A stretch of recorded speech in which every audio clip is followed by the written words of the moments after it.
engenheiro Carlos Duarte, que é Engineering Office e Training Center Manager da Schneider em Portugal, a quem desde já agradeço a sua participação. Continuam todos a ouvir-me bem? Sim?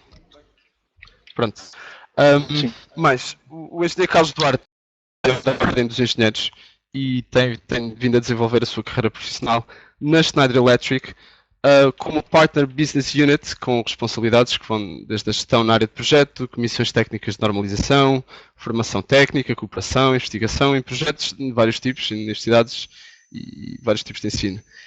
É ainda responsável por projetos de mobilidade elétrica da referida Schneider em Portugal.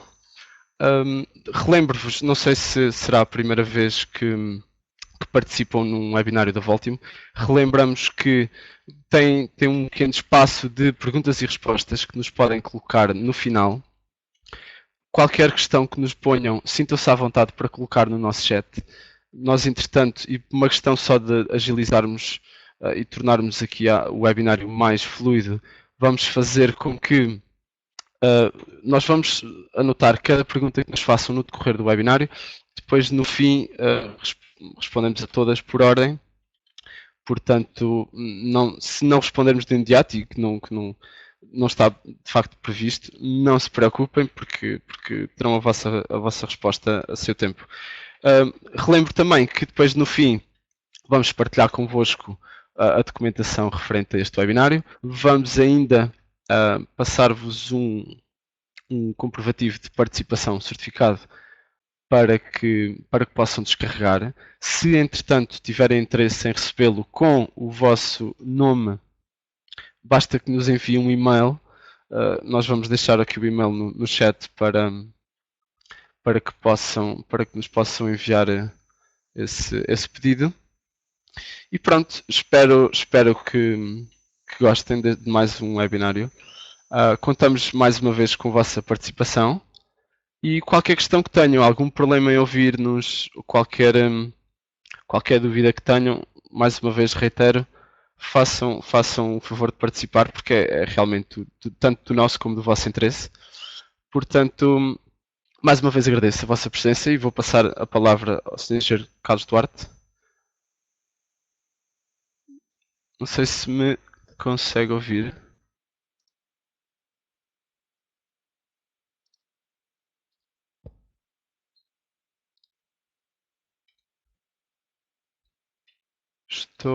Estou neste momento, penso eu, a ativar. Carlos, consegue? Sim. Estão-me a ouvir? Ótimo. João, sim, agora sim. Ok. Sim, agora sim. Então sim, dizia eu, vamos então dar início a este webinário. Boas tardes a todos. Agradecer em primeiro lugar à Voltimo por este desafio, de certa forma, que nos foi aqui colocado, falarmos aqui dos edifícios inteligentes e da inteligência hoje associada à nossa tecnologia, a toda a tecnologia que já está disponível. E agradecer aos participantes, espero que este webinário vos seja de facto útil e que seja uma porta, de certa forma, de consulta ou de pesquisa para um desenvolvimento no futuro próximo e que vos seja de facto interessante e que possam dar por útil esta hora que nos estão aqui a dispensar. Portanto, quando estava a preparar estes slides que vou aqui partilhar convosco, interessante sobre os edifícios inteligentes, que é uma coisa que, digamos, extravasa uma definição de um próprio fabricante. E, portanto, quando, de certa forma, conduzimos uma busca na internet sobre o termo Smart Building, aparece uma coisa quantificada à volta dos 3 milhões de hits. Estão a ver? E se nós escrevermos, então, Green Building, encontramos para aí 40 milhões de hits em menos de um segundo. De facto, estas tecnologias de informação permitem-nos isso. Permitem-nos uma enormidade de informação, é astronómica a quantidade de informação à volta de todos estes temas. Mas eu relembro que palavras como sustentável, com sustentabilidade e verde associado há muito tempo que temos associados, mas edifícios de facto de nível construtivo elevado, edifícios que nós poderíamos definir como edifícios premium. Mas hoje, felizmente, estas palavras fazem parte da nossa conversa diária, habitual, global, sobre tudo no movimento mundial na direção da eficiência energética neste ambiente dos imóveis e num portfólio de edifícios que vamos falar, portanto, empresariais ou no ponto de vista académico também. Portanto, este era o contexto, sendo que vos prometi, de facto, nesta busca, partilhar convosco desde já aquilo que nós designamos como uma visão perspectiva de edifícios inteligentes. O que é isto dos Smart Buildings para a Schneider Electric? A definição tem que ver com o facto de podermos associar, interligar várias peças de uma forma integrada, dinâmica e funcional. Portanto, esta é a visão de um edifício que cumpre perfeitamente na totalidade da sua missão, minimiza o consumo de energia e está apoiado numa rede elétrica robusta, numa smart grid e que ao mesmo tempo mitiga, o edifício tem a capacidade de mitigar os seus impactos. A nível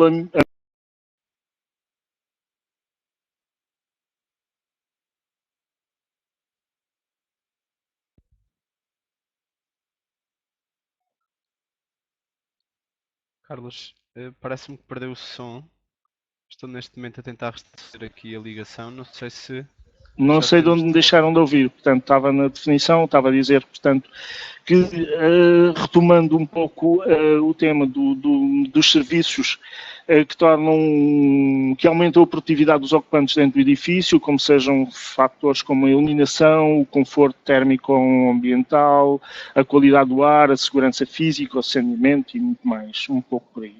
E isto tudo com menores custos, menores impactos ambientais ao longo de todo o ciclo de vida útil do edifício, que de facto não é só na parte de construção, que é muito importante, mas é aí que se decidem, digamos assim, as métricas e digamos assim, os padrões qualitativos do edifício, mas de facto ele tem que estar pensado para todo o ciclo de vida e o seu ciclo de vida é certamente bastante mais longo do que o ciclo de construção, mínimo de construção. E portanto, alcançar esta visão, atingir este objetivo, requer a adição de inteligência desde o início, desde o projeto até ao final do ciclo de vida, como eu dizia.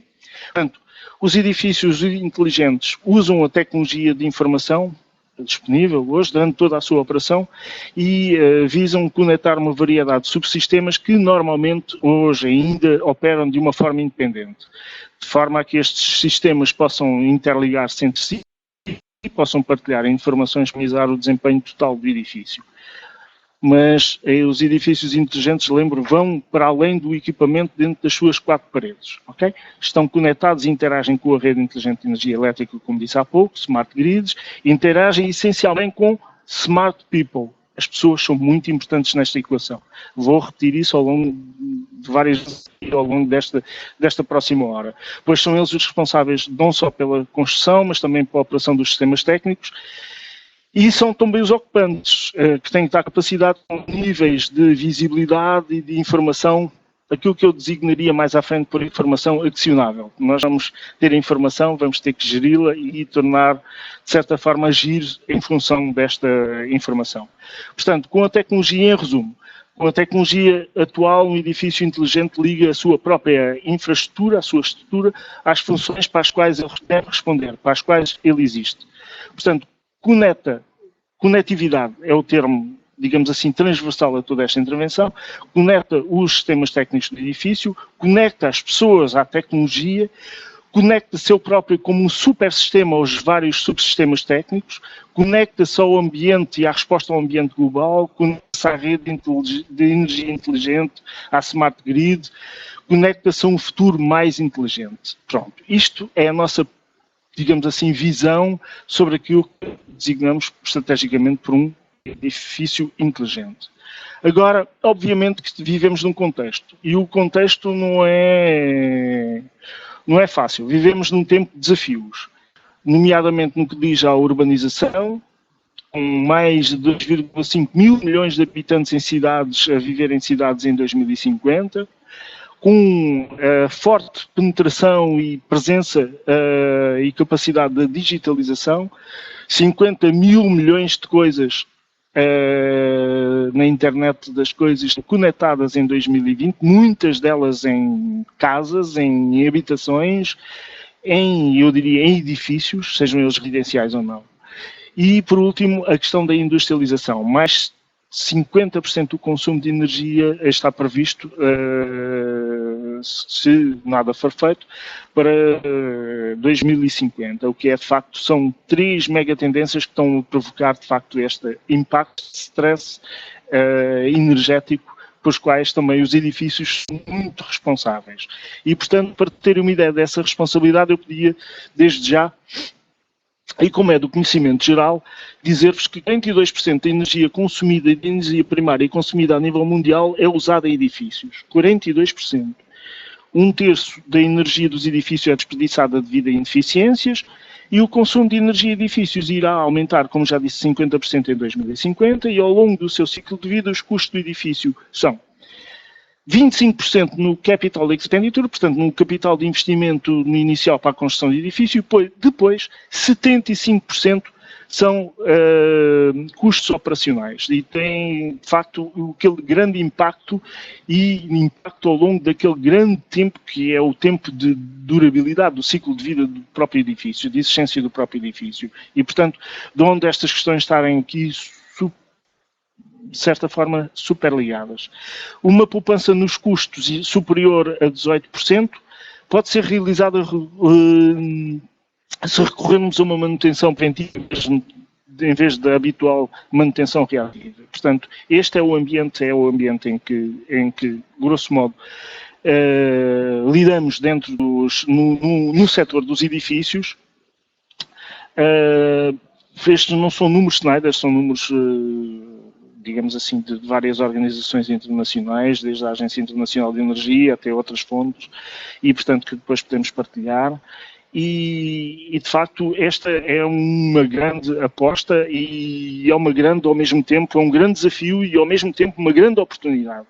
É uma grande oportunidade porque os edifícios estão identificados como o setor dos mais prioritários para a eficiência energética. E isso é muito importante não só para um fabricante como a Schneider Electric, que é se posicionar neste domínio, mas obviamente para todas as pessoas, para todos os técnicos e todos os profissionais que se interessam por estes temas. E, portanto, nós falámos em tempo deste tema, um pouco mais em detalhe. Eu lembro-me que no webinar anterior eu falei muito sobre esta questão, e nomeadamente na interligação com as normas, e para recordar o seguinte, que esta oportunidade é efeito não só das características intrínsecas do consumo de energia dentro do edifício, nos edifícios, mas também o advento das diretivas, nomeadamente do EPBD e da Diretiva da Eficiência Energética. São 2 diretivas que têm a sua emanação em Portugal, conforme expliquei no seminário anterior, e se a primeira da EPBD conduz, portanto, à construção ou à busca de edifícios com balanço energético nulo, os designados Net Zero Buildings. Por outro lado, ou seja, portanto, para ter uma ideia, em 2020, em França, que era um dos países onde estas questões estavam um bocadinho menos aceleradas, neste momento é uma azáfama enorme, porque todos os edifícios que têm a construir a partir de 2020, todos eles terão que ser Net Zero Buildings, o que não é um contexto super fácil.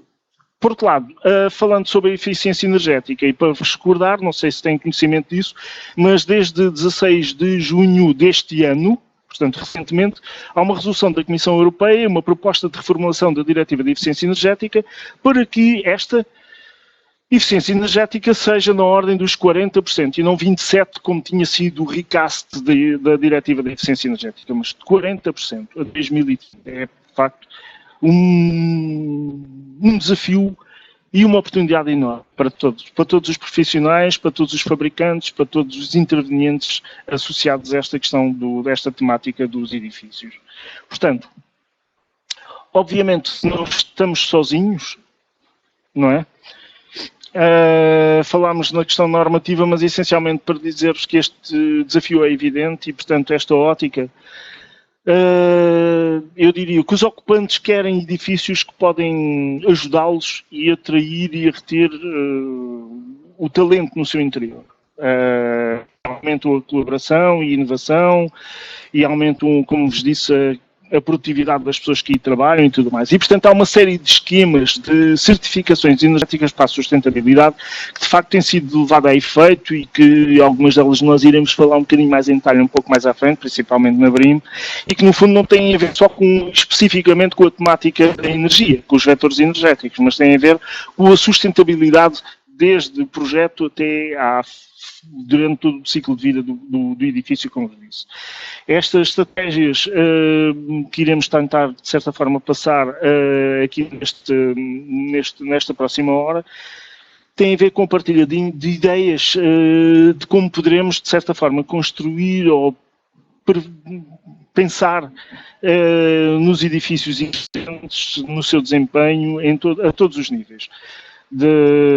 Do rendimento, da sua rentabilidade à sustentabilidade e tudo o que está entre estas duas vertentes. Ok? Portanto, partilhando convosco esta questão da eficiência energética e da eficiência operacional é do interesse, de facto, de todos. Interessa aos investidores dos edifícios, interessa aos proprietários ou aos locatários, aos ocupantes mesmo dos edifícios, interessa aos profissionais, aos gestores, que são responsáveis pela monitorização do que se passa e para a condução da operação dentro do edifício, para a exploração do edifício. Portanto, os critérios são estes, aí estão, de certa forma, desde o elevado valor para o investimento, portanto, um aumento dos critérios qualitativos do edifício, que se valorizam, que têm a sua valorização,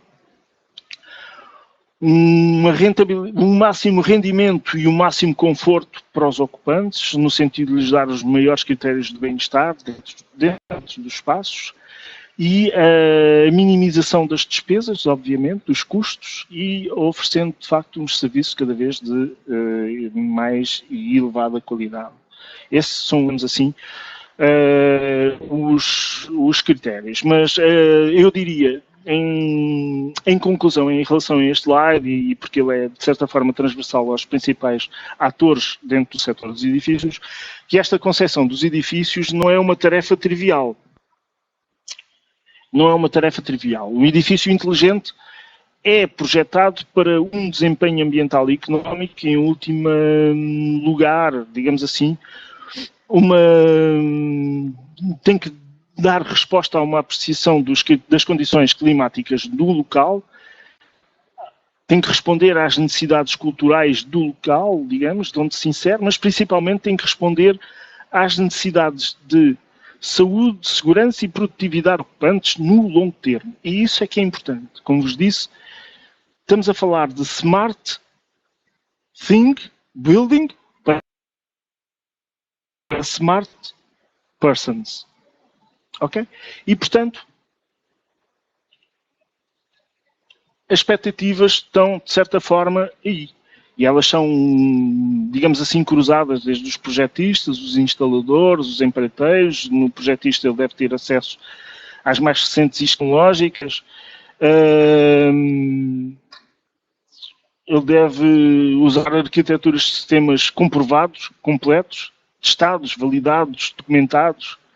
Deve demonstrar conformidade com as normas que estão aplicáveis, e um instalador deve ser capaz de escolher as soluções simples que respondam às especificações do projeto. E não, de certa forma, inventar ou escolher uma solução só porque é mais barata.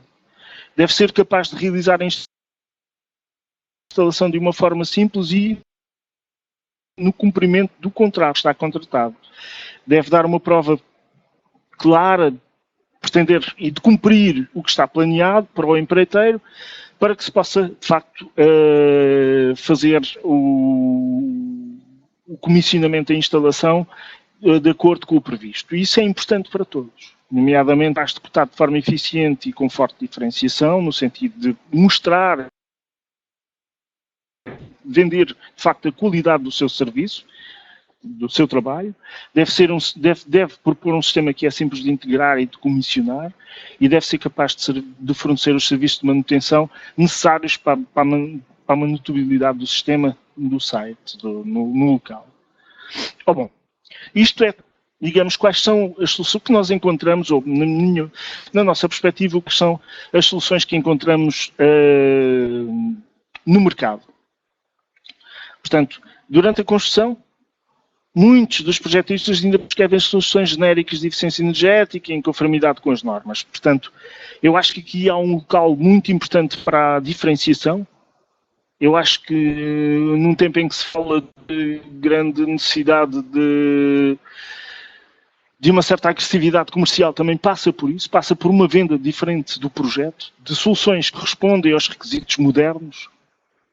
Para os instaladores que tentam propor quadros elétricos os mais simples e baratos possíveis, acabam por depois ter que integrar mais sensorização, mais entradas-saídas, acaba por ser uma dificuldade em termos das redes de cabelagem, relatórios quando temos um sistema de gestão o mais simples e eventualmente disponibilizados de uma forma manual, demonstrando, digamos assim, conformidade com as especificações, mas num sentido mais ligeiro e barato possível. E nos empreiteiros e integradores, eventualmente têm que lidar com os erros e a dificuldade na integração dos diferentes sistemas. Portanto, eles têm que entregar uma obra que é de facto, se tiver muitos requisitos e muitas mas, este vai de facto ser aqui um problema maior para suplantar estes mas todos ao longo do termo. Bom, durante a exploração, é obviamente que depois há alguns critérios de dificuldade para os proprietários e para os ocupantes locatários, nomeadamente não têm dados sobre o desempenho energético da instalação, acabam muitas vezes por se pagar mais e algumas penalidades desnecessárias devido à falta de ações preditivas em relação às medidas dos vários sistemas, e estão pouco cientes, digamos assim, sobre a qualidade, sobre a saúde do seu edifício. Sobre os gestores das instalações do edifício não têm notificações de problemas, têm muitas vezes que ir ao local, uma deslocação desnecessária, mas têm que ir lá para diagnosticar problemas que por vezes são relativamente simples e não é possível encontrar histórico de informações da manutenção de uma forma relativamente fácil. Portanto, nós estamos todos a contribuir para uma perda enorme de tempo e de dinheiro e, portanto, temos um edifício que é baixinho a sua classe energética e depois corresponde a um esbanjamento de dinheiro. Dinheiro que podia ser muito melhor aproveitado noutros requisitos. Eu devo dizer que há muitas entidades que estão neste momento, por exemplo, em relação à Inglaterra, li recentemente um artigo onde se propunha que todo o dinheiro poupado, por exemplo, num parque de escolas e num campus e nos campos académicos, e vamos falar um bocadinho disso mais adiante, na academia, todo esse dinheiro que era poupado na eficiência energética era reinvestido em sistemas para melhorar os sistemas do próprio edifício. E, portanto, isso é extraordinariamente salutar e é uma forma de evoluir. Ora bem, por falar em evolução, este é o enquadramento em que nos situamos. Falámos nele nas mega tendências, mas existe, de facto, uma enorme transformação das paisagens no sentido urbano, no sentido do território e dos sistemas de energia. E, de facto, falámos no contexto da necessidade de descarbonizar os nossos edifícios e digamos assim, do potencial que eles têm para a descarbonização. Falámos um pouco desta regulamentação climática ou da regulamentação da eficiência energética, a EPBD, como contributos para esta questão do clima, para as alterações climáticas. E as evoluções regulamentares recentes, como o autoconsumo, as tarifas de compra e de venda de energia, o mercado de área de capacidade e outros que tais. Portanto, e depois temos aqui elementos facilitadores, na nossa perspectiva, como sejam a internet das coisas, a IoT, as tecnologias cada vez também mais capacitadas e mais baratas, que estão, de certa forma, ligadas à capacidade de nós produzirmos energias renováveis. E, portanto, se passarmos de um sistema elétrico unidirecional entre as centrais, os centros produtores e o consumidor, hoje temos os prosumers, não é? Como se costuma dizer, e temos esta internet da energia em que todos, de certa forma, produzem e consomem. Bom. isto tem consequências, tem aqui 3 vetores principais para os ecossistemas energéticos. Se nós estivermos, digamos assim, no centro, no fulcro, voltando a pôr aqui uma smart person no início, ele está muito preocupado com os riscos do entendimento da regulamentação, dos riscos de orientação política, da instabilidade dos aprovisionamentos de energia, etc. Do outro lado tem as pressões sobre a redução das emissões de carbónicas e tem uma preocupação muito grande, que é como fazer evoluir o seu negócio. Okay? Isso é, digamos assim, é o meio em que ele vive. E depois, de facto, tem estas em 3 zonas, digamos assim, nestes 3 pilares, que são, de certa forma, 3 oportunidades, 3 requisitos que se têm que cumprir. Um deles seria a otimização no local, que tem a ver com fazer mais, do ponto de vista da sustentabilidade, portanto, mais verde, mais económico. Por outro lado, uma autonomia em recursos, a dependência de não estar tão dependente do aprovisionamento, do abastecimento, da complexidade que tudo isso traz, da vulnerabilidade e da instabilidade dos preços, tudo mais. E, portanto, com estes 6 critérios, não só do acesso à energia, como da qualidade dessa mesma plataforma de onda, com a qualidade da energia que compra, por outro lado, desde a sustentabilidade até à segurança. E isso tem, quando falo de segurança, estou a falar não só da supersegurança, estamos a falar de sistemas muito baseados em sistemas baseados na internet, portanto, cibersegurança, mas essencialmente também da segurança de pessoas e bens. E, portanto, tudo isto para chegar aqui a um pilar muito grande, que é o patamar da resiliência. Portanto, eu tenho que ter, de certa forma, resposta não só aos requisitos e à forte impacto do meio ambiente, das dificuldades todas do meio ambiente e da natureza, digamos assim, mas assistir eventualmente a critérios de redes com menor qualidade, os atentados, enfim, como responder à questão da continuidade de serviço e à alta disponibilidade que eu preciso ter em instalações mais criteriosas. Eu estou a falar de edifícios na generalidade, mas podemos estar a falar, por exemplo, num centro de despacho, podemos estar a falar num hospital, podemos estar a falar numa entidade bancária, podemos estar a falar da aquisição de bilhetes na indústria aeronáutica, portanto são tudo requisitos de facto que têm que ter uma continuidade de serviço absoluta. Ora bem,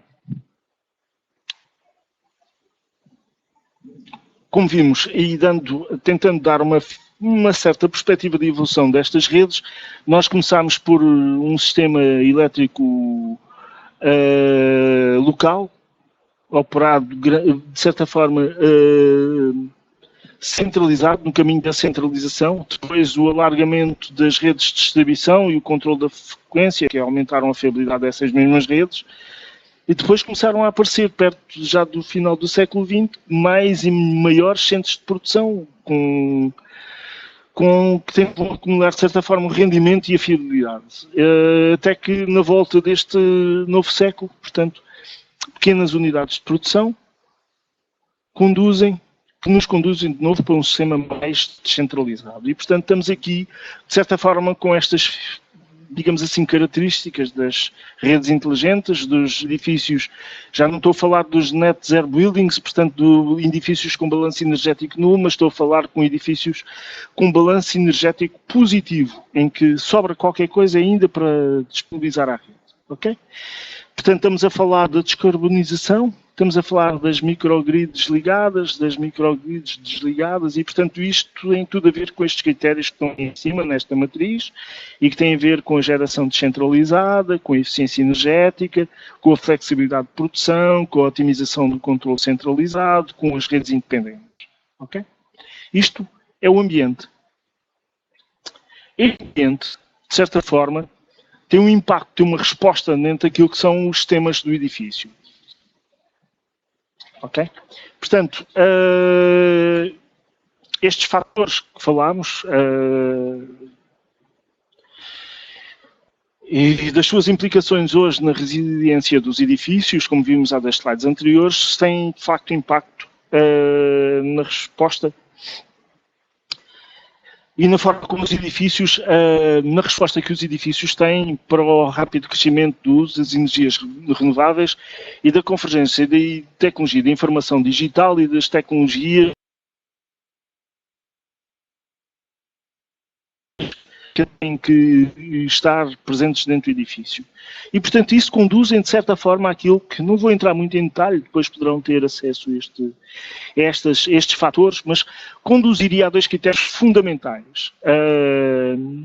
Portanto, que é, por um lado, correspondermos a um edifício flexível, temos que ter essa flexibilidade, essa adaptabilidade.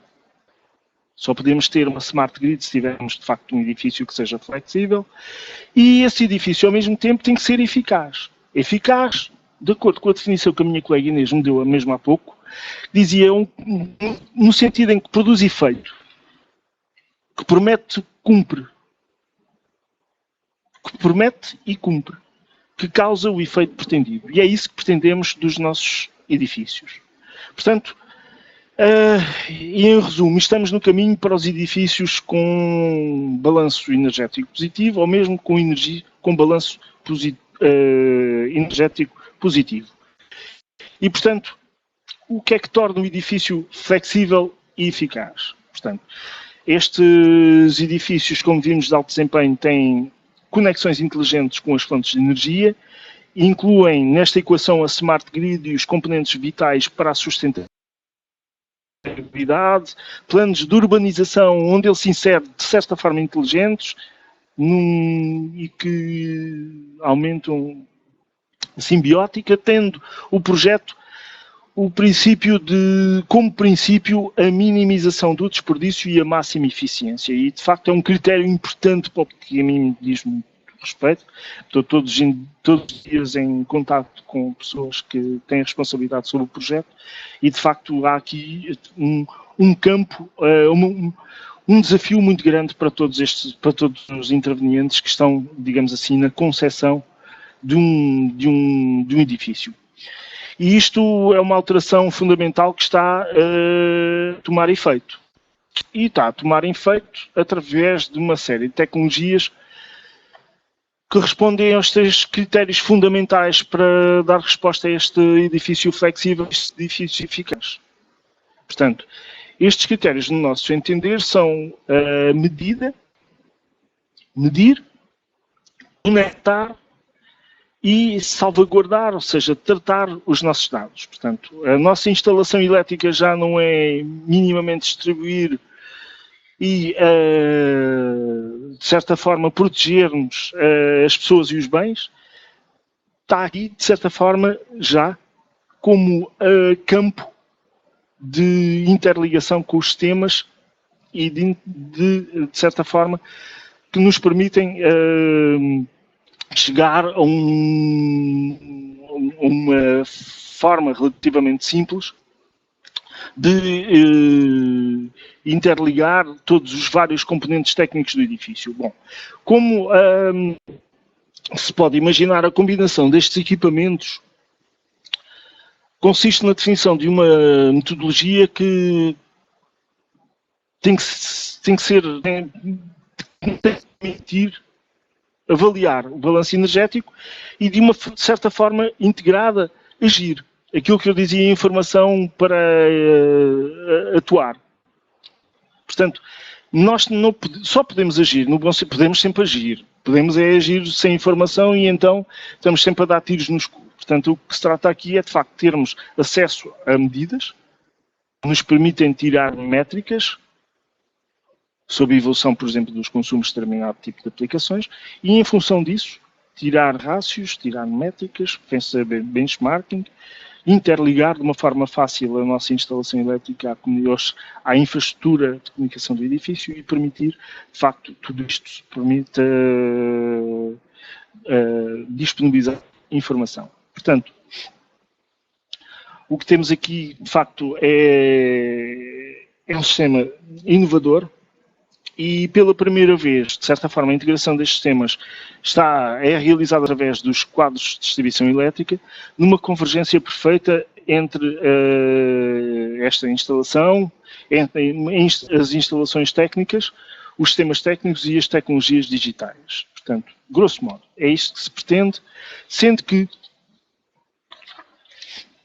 nós temos de cumprir ou tentar dar resposta à questão da monitorização dos sistemas. Isso é muito importante também, porque tenho que receber a informação, compilar essa informação e depois, de certa forma, agir, como vos disse, de uma forma adequada sobre ela. E, portanto, nós temos aqui uma série de software em cima, digamos assim, que tem a ver desde sistemas integrados até o Facility Insight, o Structureware, o Smart Structure Light, etc., que são, no fundo, pequenos sistemas adequados em função da dimensão dos tipos de situação e de edifícios. Portanto, baseando-nos aqui um pouco nos grandes edifícios,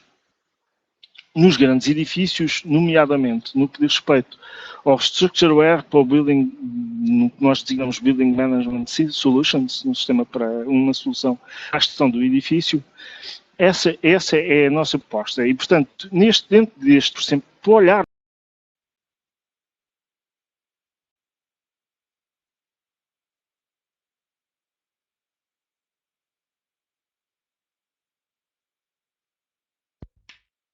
Carlos, pareceu-me que perdemos outra vez. Eu vou aqui recuperar. Talvez agora se consiga estar aqui restabelecida a ligação. Ok. Espero ser ouvido neste momento. Acho que Sim. onde estava a tentar explicar que nos estavam a centralizar um pouco, como exemplo, nos locais ou nos sites mais eletroenergeticamente intensivos e, portanto, este era um exemplo de algumas das soluções que integravam facilmente a informação que vinha de quadros elétricos e depois podia ser facilmente remontada a nível dos sistemas de supervisão. E, portanto, numa ótica dos grandes edifícios. Portanto, isto era um exemplo, os critérios de monitorização para a gestão de energia integrada com um sistema de gestão, por exemplo, com relatórios como aí vêm para os operadores, os painéis de instrumentos, ou para além dos relatórios, os ecrãs com vistas específicas que são muito depuradas, podem ser parametrizados em função daquilo que eu pretendo ver de uma forma relativamente fácil, simples, e que, de certa forma, respondem, ou que resumem, melhor dizendo, o estado atual e o nível de eficiência dos sistemas. Portanto, no exemplo concreto que aqui poderão ver, que podem, de certa forma, monitorizar o meu estado de saúde, digamos assim, da minha rede elétrica. Um acesso direto, simples, aos dados dos meus sistemas de medição, aos dados de energia, vistas para a engenharia, com esquemas unifilares, de acordo com o seu estado funcional, muito simples.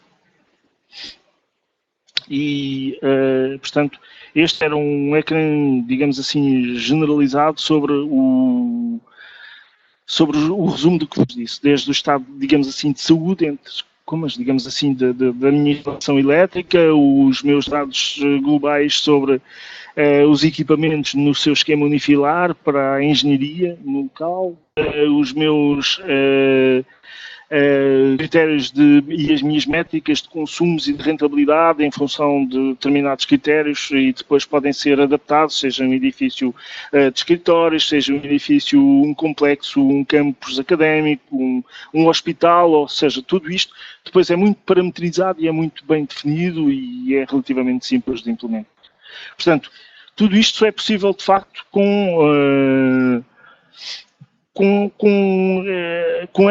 isto é de facto possível com as tecnologias, reflete as possibilidades tecnológicas atuais, com tecnologias que são disponibilizadas hoje e que têm a ver como as smart grids, as smart cities, os eco districts e os campos verdes que estão a ser construídos novo, ou mesmo em requalificação destes mesmos espaços. Portanto, com o mesmo tipo de facilidades. Os sistemas, hoje em dia já não estamos a falar só na generalidade de sistemas com fios, estamos a falar também de sistemas em wireless, de acordo com outros protocolos de comunicação simples, e que têm comprovadamente contribuído para comprovar a resiliência dos sistemas. Portanto, um exemplo, na questão do movimento, eu diria que o movimento para os edifícios inteligentes, como vimos, é já um critério, já tem um critério de maturidade mais do que suficiente. E demonstra o seu valor verde, o seu valor económico, tanto para os investidores como para os locatários, para os ocupantes. E, portanto, ia só tentar explicar um pouco aquilo que foi feito em relação, por exemplo, a um campus académico. Eu não sei se há muita gente que está no âmbito académico aqui presente e a ouvir-me, mas é um bom exemplo, até porque é uma necessidade que nós temos sentido a nível de muitas infraestruturas deste género em Portugal.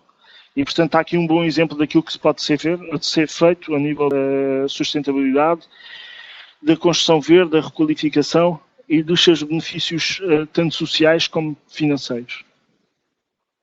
Portanto, este era o caso do Leeds Beckett University.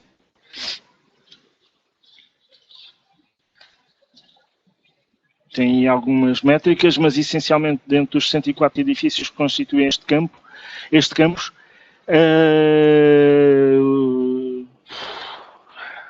no fundo estamos aqui a controlar cerca de 31, com 88.421 milhões, assim é que é, de área construída, metros quadrados, e isto correspondia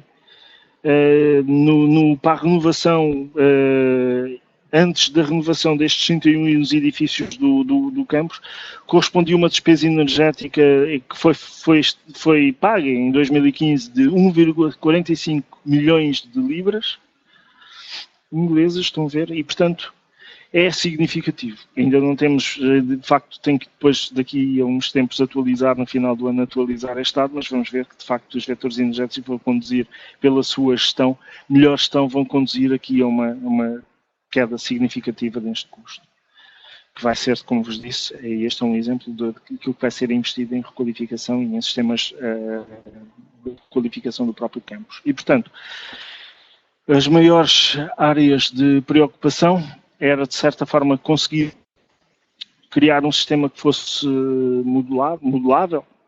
A escalabilidade dos sistemas é muito importante nesta resposta, que pudesse assegurar continuidade nos serviços energéticos, 30 minutos de tempo sem energia podiam pôr em causa 30 anos de pesquisas e de investigação académica, que é de facto brutal. Há pouco falei-vos de uma série de edifícios críticos. Há dados que poderão encontrar na net sobre por minuto, quais são, digamos assim, o impacto no negócio de 1 minuto de falha de energia elétrica nos sistemas. E devo dizer que é aflitivo, é significativamente impossível. E isto está devidamente documentado e encontro vários estudos desses na net e todos eles são muito mais, são relativamente, digamos assim, consolidados. Os dados são muito parecidos uns com os outros, independentemente da entidade que os propõe e que os submete e os publica. E a questão da visibilidade, criam um sistema de gestão de energia do qual queriam de facto ter a efetiva capacidade de visualização e de tratamento, capacidade de analítica. Ora bem, eu talvez não vá passar muito tempo sobre este exemplo. Havia várias fases que eu poderia tentar detalhar, acho que não cumpre talvez aqui agora neste momento entrar muito no detalhe dentro deste campo. Eu preferiria talvez depois, agora no seguimento deste exemplo, talvez sugerir-vos, e porque estamos num campo não tão no campus académico, mas mais na generalidade dos edifícios, partilhar convosco um exemplo que poderão encontrar na net também e que tem a ver com o The Age. The Age é um edifício que foi construído que está certificado BREEAM na Holanda, em Amsterdão, e que é um edifício de escritórios que é ocupado na generalidade por uma reconhecida empresa de consultoria. Para terem uma ideia, ele chega a atingir menos de 0,3 kWh por metro quadrado ano. Quando um edifício de escritórios, hoje em dia, em padrão médio, nós estamos sempre a dimensionar um edifício de escritórios em média para 50 kWh por metro quadrado ano de consumo. E, portanto, estão a ver a brutal diferença de resposta que este edifício tem. E era para esse edifício que eu pedi à Ana, se fosse possível, de passar aqui como... Ana, está-me a ouvir? Se pudesse passar... Sim. Carlos, consegue-me ouvir? Se pudesse... Sim, estava a pedir à Ana se ela podia passar aqui o vídeo. Claro que sim. Então, por aqui...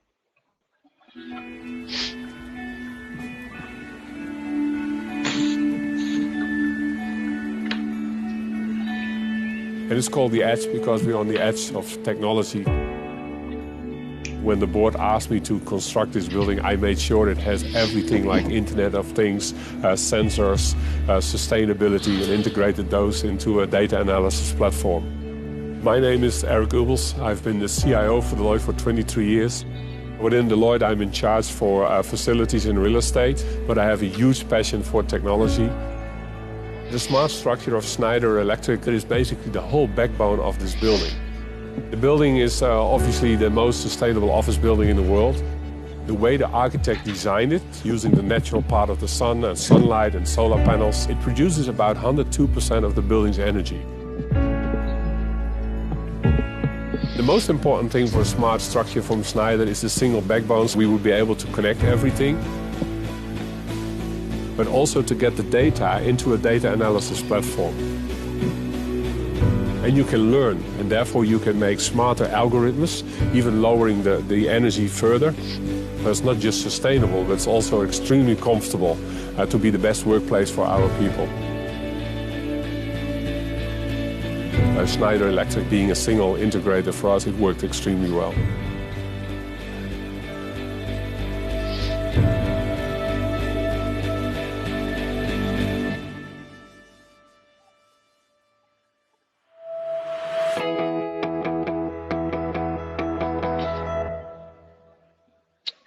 E voltando aqui à minha apresentação. Ok. Estou, João? Sim. Oh, muito obrigado, muito obrigado. Neste momento já está, eu estava com problema com Ok. mas neste momento já deverá estar. Pronto. E aquilo que me propunha, de certa forma, agora só fazer referência, era que na Schneider os edifícios inteligentes, com elevado desempenho energético, são projetados por equipas funcionais transversais, que usam ferramentas, de certa forma, de alguma complexidade, tanto para a modelização energética como para a própria modelização do edifício. Estou-me a referir, por exemplo, ao BIM, o Building Information Modeling, que aplicam as últimas tecnologias, de facto. E nós, na Schneider, temos também fazemos aquilo que prometemos. E este é um exemplo do edifício Schneider Electric, em Grenoble, que está em projeto neste momento, está a dar os seus passos conceptuais, já passou a fase de projeto, está mesmo em projeto de execução, e que é um edifício, não é um net zero, mas é um positivo. Um edifício que produz mais energia do que aquela que consome. É um edifício dos escritérios em Grenoble, que daqui por uns pouquíssimo tempo estará visitável e que é pertença da própria Schneider Electric. Portanto, existe, em conclusão,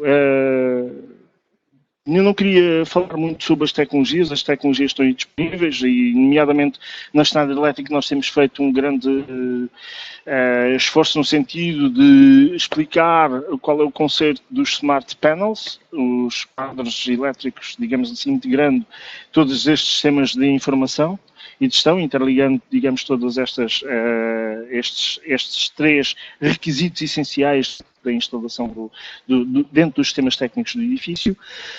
Mas eu diria, para além das tecnologias, que existe de facto um enorme potencial para este movimento.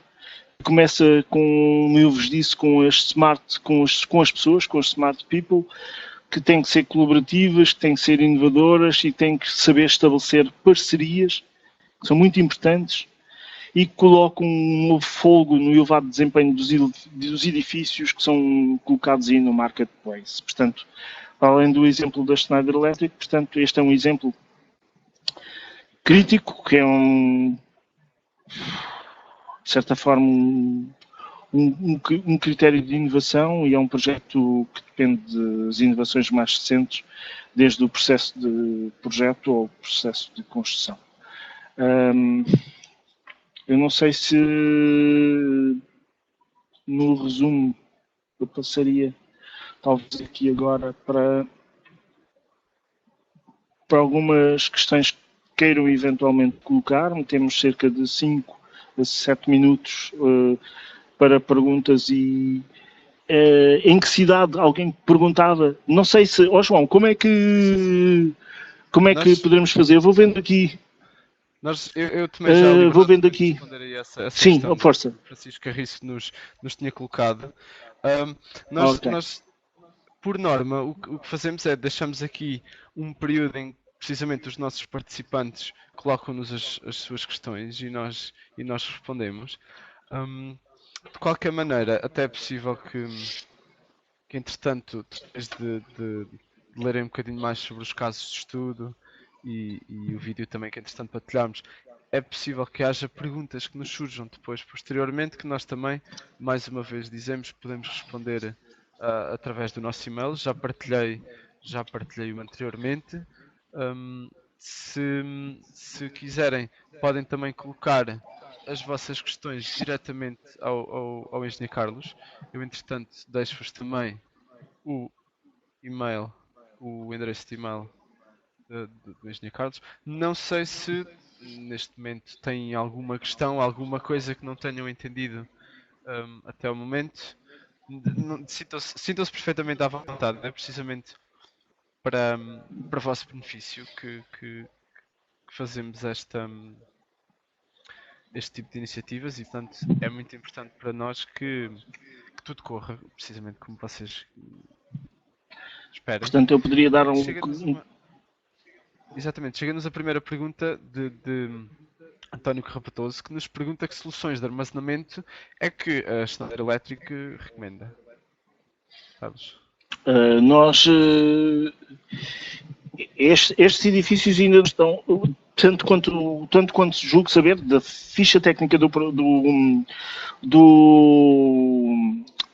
Edge e de Grenoble, não estão previstos sistemas ainda, não estão previstos sistema de armazenamento, mas a Schneider lançou recentemente no início do ano, em janeiro deste ano, em Nova Iorque, uma série de sistemas de armazenamento para pequenas potências. Sim. Está previsto, não tenho soluções de armazenamento disponíveis dentro destas referências que vos disse. Não são referências que estejam interligadas a estes dois exemplos, mas temos sistemas de armazenamento. Chega-nos, entretanto, outra pergunta. Vem de Fernando do Hotel Croado, que nos pergunta qual é que serão as soluções da Schneider para fazer esta gestão de energia fotovoltaica com zero export, dado que estas tecnologias de armazenamento são bastante caras ou, a seu ver, pouco fiáveis. Carlos? Quer dizer, é assim, eu na minha perspectiva, aquilo que há é essencialmente que fazer é tentar um balanço muito apurado entre aquilo que é a produção e aquilo que é o consumo. Se eu quero ter um zero export, se eu quero fazer essencialmente um produtor, mas quero consumir essencialmente tudo aquilo que eu... É assim, começa-se a ouvir muito falar hoje mesmo do aproveitamento de baterias de veículos elétricos para estes sistemas, mas de facto não é questão tanto de ser... o questão de ser aqui bastante caro é um bocadinho, é uma perspectiva, é um ponto de vista, admito que sejam ainda caras, e a fiabilidade tem a ver um pouco com a experiência, digamos assim, dos sistemas.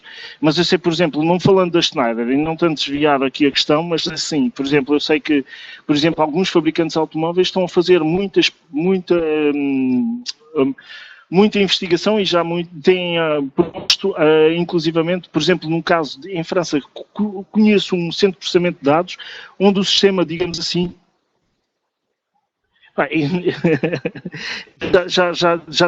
já tentarei voltar aí a essa questão.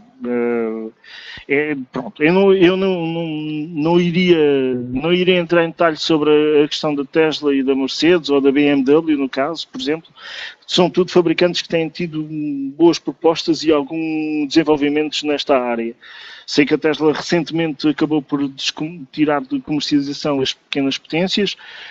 Da Mercedes tenho menos informação e sei que têm sido feitos sucessos, bons sucessos, com a BMW também. Mas é assim, não gostaria muito de entrar um pouco nesse detalhe. Nós estamos a desenvolver e temos sistemas em investigação e até em comercialização, foram apontadas, como vos disse, no início do ano nos Estados Unidos, para os Estados Unidos.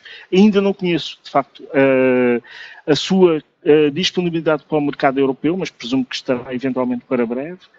E dizem-nos, e eu tenho que acreditar que será uma ótima linha de investigação e uma ótima linha de, digamos assim, de capacidade deste balanço. E, essencialmente, se eu quiser, de facto, aproveitar a energia que eu tenho, essencialmente, por exemplo, o solar durante o dia e aproveitá-la para outras coisas, portanto, para carregar o meu veículo elétrico à noite, etc. Portanto, o sistema de storage é uma das variáveis nesta equação, obviamente. Claro. Entretanto, e para dar também algum tempo para que todos coloquem as vossas questões, porque de certo terão algumas observações ou comentários até que queiram fazer também, para além das vossas questões. Eu começo por perguntar-vos. Nós, entretanto, partilhamos, devem ter notado, do vosso lado esquerdo do ecrã, partilhamos 2 ficheiros. E eu queria que me confirmassem, se pudessem, que conseguem ver o botão para fazer download de cada um desses ficheiros. Se me puderem escrever pelo chat a confirmar precisamente que conseguem. Temos pessoas que nos dizem que não. Eu vou tentar aqui, se calhar, alargar um bocadinho a janela. Talvez assim consigam. Entretanto, consegue-se ver Bruno Azevedo e Nuno Vasconcelos, sim? José, entretanto, presumo que nós estamos, ainda voltando à questão e aproveitando esta questão aqui de ver só no botãozinho azul,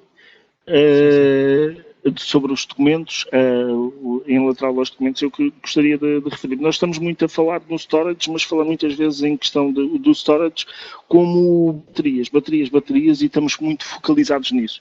Eu devo dizer-vos que, por exemplo, em relação ao DH, como vos disse, não acho que tenham recorrido e tenham tido necessidade de um storage baseado em baterias, mas sim, por exemplo, na questão da energia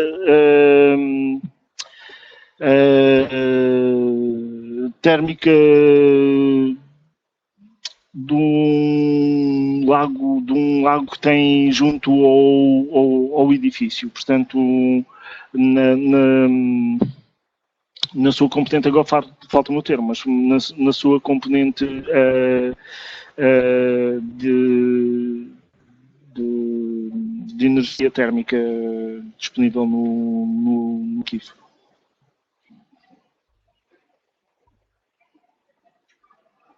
Ótimo. Nós, entretanto, estou a receber também aqui algumas mensagens no chat privado, mas entretanto são precisamente confirmações de que tudo que está conseguiram de facto receber aqui os nossos fecheiros. Aliás, convido a descarregarem este documento da Schneider Electric, precisamente sobre este edifício em Amsterdão, que aliás é uma cidade que me diz muito pessoalmente, se me permitem aqui o comentário pessoal. Mas, entretanto, queria também convidar-vos, e até para que este webinar e os próximos também continuem a ser realmente a ir de encontro às vossas necessidades, eu queria pedir-vos que nos preenchessem este pequeno questionário. Isto são, quer dizer, 5 perguntas, isto demora 2 minutos, portanto, à partida não será um transtorno muito grande, acredito. Eu estou também, entretanto, aqui a aguardar, a dar um pequeno compasso de espera. Sim, eu fazia analogia, porque estava aqui muito entusiasmado a tentar lembrar-me de um paralelo, talvez, ao nosso nível, para um edifício com um net zero building cá em Portugal, e estava-me a lembrar do Solar 21, e entretanto ocorreu-me o termo que faltava há pouco, de energia geotérmica. Portanto, como uma reserva também possível, digamos assim, de energia. Claro. Obrigado, nós é que estamos a agradecer. Ora, essa não tenho que agradecer a vocês, de facto, para isso que nós trabalhamos. Entretanto, António Carrapatoso pergunta-nos, e se me permitem vou aqui só alargar um bocadinho o chat, porque senão sou eu que não consigo ler, que nos diz que com a abordagem recomendada em Portugal desta questão do autoconsumo, que lhe parece que a possibilidade de armazenamento é obrigatória. Não sei se quer acrescentar algo, Carlos. Se entretanto, compreendeu o comentário que nos deixou, António?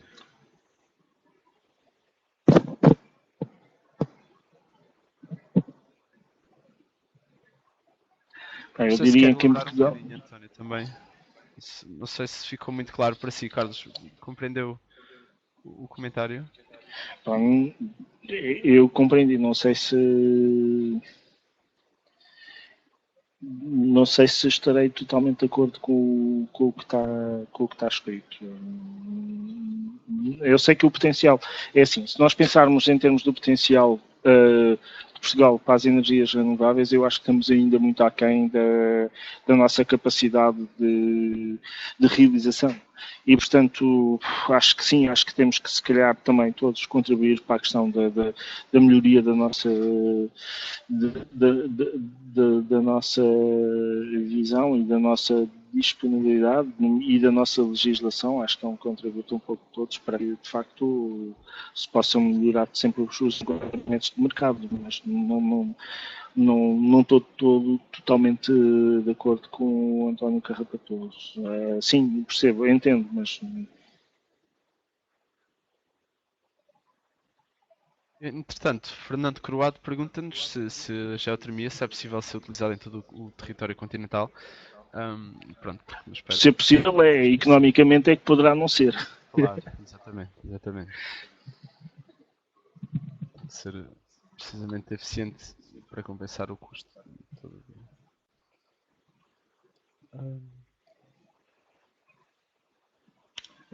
Estou de acordo com o que diz o Vítor, absolutamente.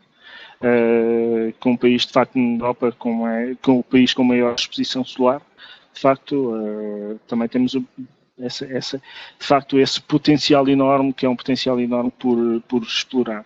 Sabendo que, de facto, eu ainda recentemente vi um gráfico de disponibilidade e dos preços das tecnologias, de facto, é significativo. Acho que existem de facto, bastantes ganhos em função do quilowatt-hora produzido, sim. De facto, em relação a todos os anos, parece que, de facto, a relação vem melhorada, não é? Ok. Tanto que não só para exportar para a Europa, mas também ainda há pouco tempo publicámos precisamente esse interesse do Estado português em tentar estabelecer parcerias com países da costa norte de África, nomeadamente em Marrocos, que seria mais um mercado onde potencialmente poderíamos vir a exportar este grande potencial energético que nós poderíamos criar. Não sei se, entretanto, temos mais comentários ou mais questões. Se não, mais uma vez, repito, podem colocá-las através dos e-mails que nós já partilhamos. Temos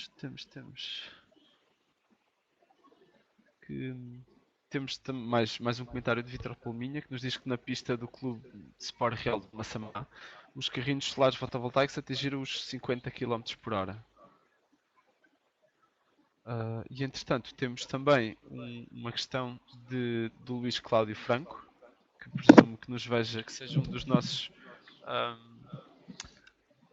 nossos participantes que esteja a ver do Brasil. Temos alguns, desde já, muito obrigado por terem vindo também e pelo vosso interesse, que nos pergunta que se este tipo de soluções podem também ser de facto encontradas no Brasil. Eu presumo que as soluções da Schneider Electric estarão... Sim, podem ser, sim, a representatividade da Schneider Electric inclui obviamente o Brasil, e só para referir, estamos a falar muito daqui da questão, para além das soluções, eu presumo que estamos a falar das soluções tecnológicas, porque ainda hoje o Brasil está a apresentar junto do IAPMEI a sua capacidade de produção para o solar.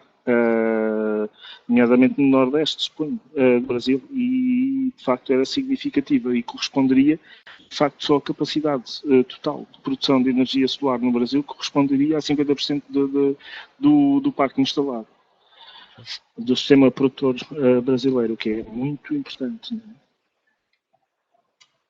E aliás, aproveito também para convidar, não sei se o Luís Cláudio, perdão, já teve a oportunidade, mas presumo que sim, pode também acompanhar o nosso portal da Voltimo no Brasil, que tem conteúdo dedicado precisamente ao mercado brasileiro e a todas as notícias que são mais impactantes, precisamente no nosso país irmão, que presumo que sim, pela resposta. De qualquer forma, pronto, é com muito gosto que vemos também que a nossa equipa portuguesa está também a conseguir ganhar o interesse de outros públicos, e de facto é muito gratificante. Não sei se Carlos tem algum último comentário que queira deixar aqui antes de... Não, fazia só um balanço em relação à generalidade das questões, pontou muito para um ponto, digamos assim, desenvolvimento futuro, eu diria. Bom, falámos... No sentido principal, falámos de tecnologias atuais, emergentes, não é? E depois falámos aqui, essencialmente, em termos de preocupação também com que tem, obviamente, muita perspectiva futura que tem a ver com os sistemas de storage e, de facto, é importante e significativo. Eu queria referir, porque nós falámos aqui da questão de outros tipos de renováveis, nomeadamente da geotermia, referir que há exemplos de edifícios que inclusivamente utilizam um storage de energia térmica em pedras, mesmo próprio armazenamento térmico em pedras. Isso já foi feito, por exemplo, numa casa que se chamava a Casa Bliss, lembram-me, e poderão ter informações dessas, presumo, na net também. Tanto quanto lembrar-me do momento, que é interessante. Há muitas formas, de facto, de abordagem a este tema, mas há também muita capacidade ainda e estamos aqui praticamente na emergência de um novo investimento no armazenamento. E, de facto, está apontado como uma das grandes ferramentas, digamos assim, para o futuro, nomeadamente se dermos a isto, se aliarmos a esta questão, por exemplo, dos edifícios positivos ou de net zero, mas mais até positivos, ou mesmo de balanço nulo, mas com a sua capacidade às vezes de interligar, por exemplo, com a mobilidade elétrica. E isso, de facto, era extraordinariamente importante conseguirmos, de facto, fazer essa gestão, porque, de facto, nós falámos de edifícios, os edifícios, como tentei dizer-vos aqui por várias vezes, para serem smarts precisam de uma infraestrutura smart, precisam de uma urbanização, do urbanismo, melhor dizendo smart, precisam das smart cities e precisam de facto das smart persons. Ok, isso era muito importante. Para além da smart technology e dos smart panels. Claro. Pronto, eu se calhar vamos dar agora por encerrada este espaço de perguntas. Entretanto, qualquer questão que tenham, mais uma vez, relembro que podem colocar-nos por e-mail. Se fizerem questão de receber o certificado de presença com o vosso nome, basta enviarem um e-mail para joão.cruz@voltim.com. Entretanto, noto aqui que quase todos os nossos participantes já responderam ao nosso questionário, que desde já agradeço imenso. Espero que tenha correspondido à vossa expectativa. Da minha parte, despeço-me em nome da Voltim. Agradeço mais uma vez ao Sr. Engenheiro Carlos Duarte, que foi mais uma vez muito prestável nesta participação com a Voltim. Mais uma vez agradeço. E pelo seu webinário também, mais uma vez, bastante interessante e que dá aqui alguma matéria também para pensar e refletir. Pronto, da minha parte me despeço, espero mais uma vez que tenham gostado desta participação. Sr. Engenheiro, também, muito boa tarde e muito boa continuação.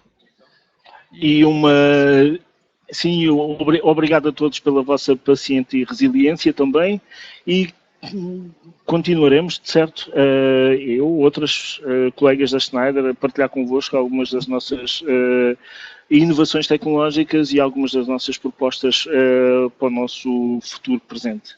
Muito obrigado a todos, um abraço forte. Obrigado, Nácio.